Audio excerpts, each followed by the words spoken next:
let's see what happens. Bambino's up next for the final. They are indeed, yeah. So on pole position with 60 points is Theo Jepson, the number 14. No shock there.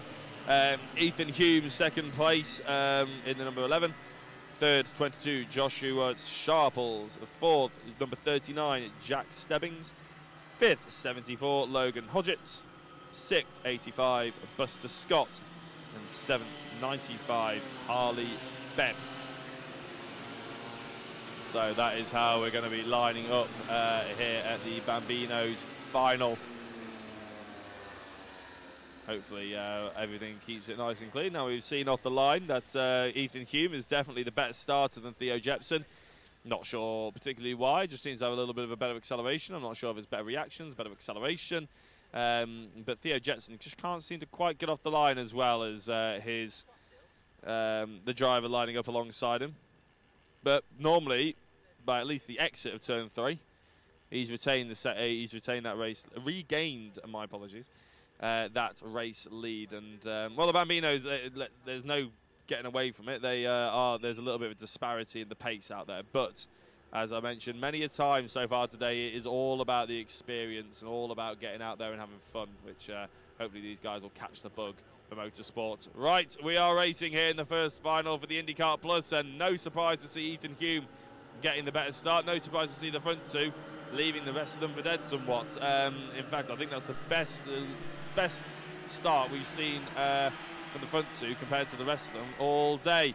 As we have a spinner in the background and a change from the race lead. There we go. It wasn't even getting into the third corner, and Theo Jepson had already retaken his lead. Oh, we've got a stranded young driver just on the exit of turn number 2.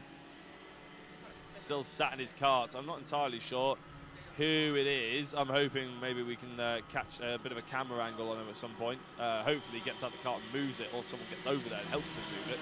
Because admittedly, if you're 4 or 5 years old, you're probably not strong enough to move these carts about.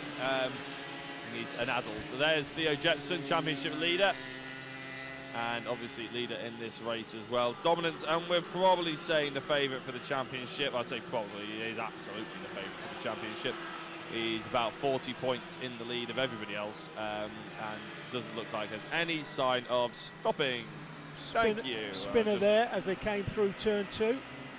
And there's a cart facing the wrong way. I'm not sure what cart that is. But facing the wrong way they are. It is Jepson. It looks like he's got a reasonable lead here over Ethan Hume. And then comes, who's it in third? Josh Sharples in third place.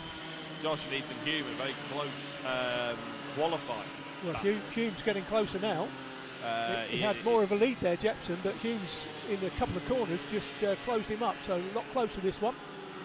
He is, yeah. Maybe, well, to be fair, actually, in that heat 2, I remember Ethan all of a sudden knocking about half a second a lap off of his time from qualifying. So if he's continuing that kind of progression, it won't be long until he is actually up to the pace of Theo Jepson. Let's have a look and see how he's getting on. 47.1 for both Jepson and Hume on that lap before, but as we're seeing it now, Alan, I'd say that's probably closed up a little bit more than that, but then the half a second that was registered. Yeah, 47.101 for Jepson, 47.120 for Ethan Hume. The live timing, of course, you can bring up on your phone or potentially a computer screen, so you can follow the actual times and fastest laps and so on and so forth. But, we've got the names on screen, which we had a bit of an issue with earlier, but it's all back working now. Indeed, yes. So with Ethan, what does that lap look like? Well, that time Theo Jepson actually turned up the wick a little bit, didn't he? And 46.5 was Ethan Hume's at 46.9. So yeah, Theo reacting to Ethan's spurt of energy. Just having a look at the lap times that they managed to in Heat 2, which was Ethan's best lap time we've seen him do all weekend. Well, all day, as far as I've seen, it's 46.812. Only about a tenth off that. I would expect Ethan to go even quicker here, and I'm excited to see his progression into next year, to see what he's in next year as well, because ultimately the Bambino is a bit of a learner category, isn't it?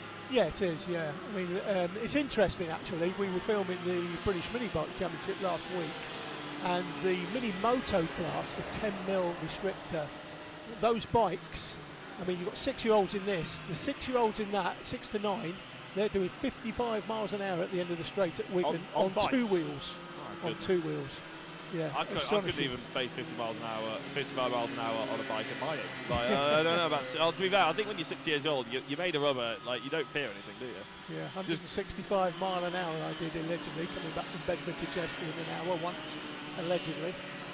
I was going to say that wasn't on the track, was it? I'm guessing. That was on the motorway. Yes. Yeah, I sold my bike literally 2 weeks later because I thought I'm either going to kill myself or I'm going to get arrested and put in prison. So off it went.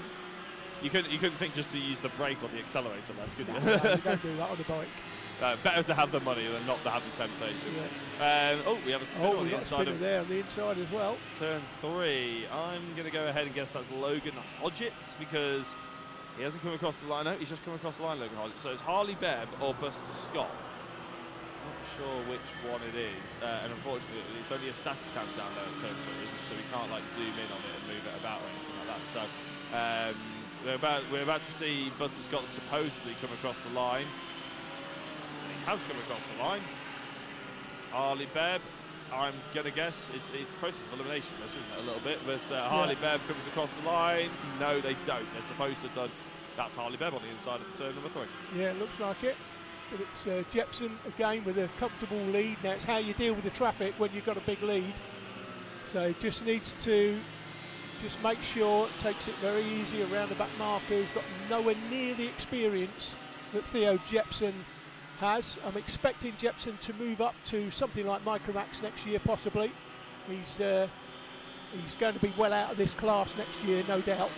And he's already shown he's got the skills to pay the bills in other classes, which I'm sure he will next year. So Theo Jepson leads it, and look at the lead he's got now. So it's quite close early, wasn't it, with Ethan Hume, but he's just dropped him.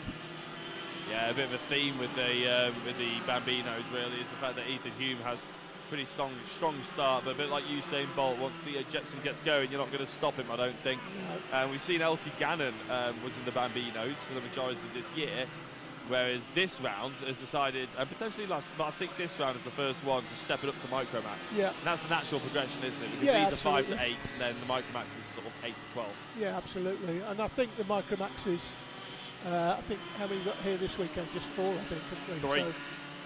So, and then that, I think is there a Water Swift or There's something? one more to swim. Yeah, Yeah, that's why it's 4 on grid in total. Yeah, I mean at one time it was looking like we'd have sort of 12 or 14 Micromaxes here, but it's fell away a little bit. Nationally I think it's still very strong, but not so much here at Hooton Park. 1 round to go this season.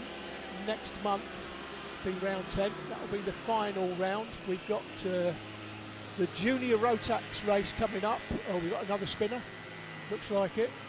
Number 95, Harley Bebb. That's the same spinner we had on the inside of turn number 3. I saw them getting pushed back onto the track to try and get some experience, but clearly he's not quite got to grips with it necessarily. It might be a bit tight. There's a lot of driving in the day here. Yeah, Bus, isn't there? yeah, Especially it is for the young kids. There's no doubt about it. It does take it out of them. I know they seem like they're I'm sure they sleep well when they get home. Well, it seems like they're always full of energy, don't they? But sometimes people can get overtime a little bit. I mean, I know. I mean, I used to race twice a day, 20 minutes, 2 races, and it used to absolutely see me off, sort of thing. So they've had a lot of track time, which is great, but equally, like, it's a hard sport to do. Theo Jepson making short work of the back marker there. Nice to see. Good driving. And good awareness by the back marker as well, who's making sure he keeps out of the way, doesn't want to impact the race leader. So 1 round to go after this round.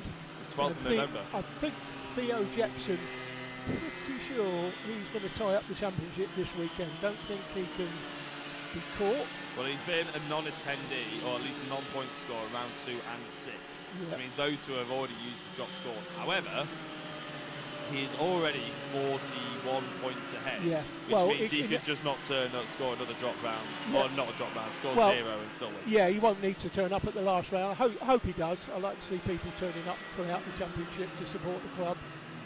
But he will have won the championship, no doubt. I mean, something drastic would have to go wrong here, complete DNF, to not see him secure the championship. I think he may have already done that, in fact, with the grid position he got for this final. So Theo Jepson coming here.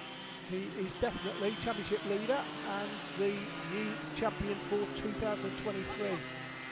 The last lap board is starting to be hung out for Theo Jepson, where not only does he see a race victory, he could potentially, like we were just theorising, see a championship head his way. I think this is going to be the first championship we're going to hand out here at the IndyCar Plus for the 2023 season.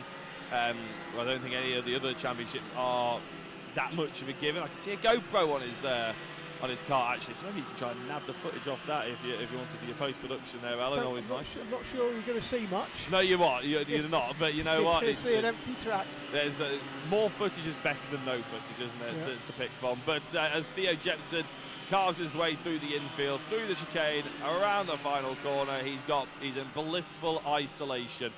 12 seconds the good, a new champion is born. Theo Jepson, both hands in the air, the IndyCar Plus Bambino champion. Alan, a smile as wide as Hooton Park will be on that face right now under that helmet. Yeah, he'll be very, very happy. He'll be very unhappy, I think, when Elsie Gannon won the race earlier in the season, but big comeback for Theo, who's always going to be the championship favourite, to be honest. And he secured it this weekend, so well done to him. Ethan Hume in second place and Joshua Sharples in third as well. As I said, there is quite a big disparity between the speed of these Bambinos across all 7 drivers, but they all improve. You're only going to improve one way, and that's by getting out there and enjoying yourself, isn't it? So we were saying about Theo potentially not turning up for the final round. What I would like to see personally is him turn up for the final round, but maybe with a different engine on the back of his kart. Let's stick him in a Micromax and see what happens. So the Bambinos are done and dusted. Big congratulations to Theo, Ethan, Josh, Jack, Logan, Buster and Harley for a great afternoon's racing.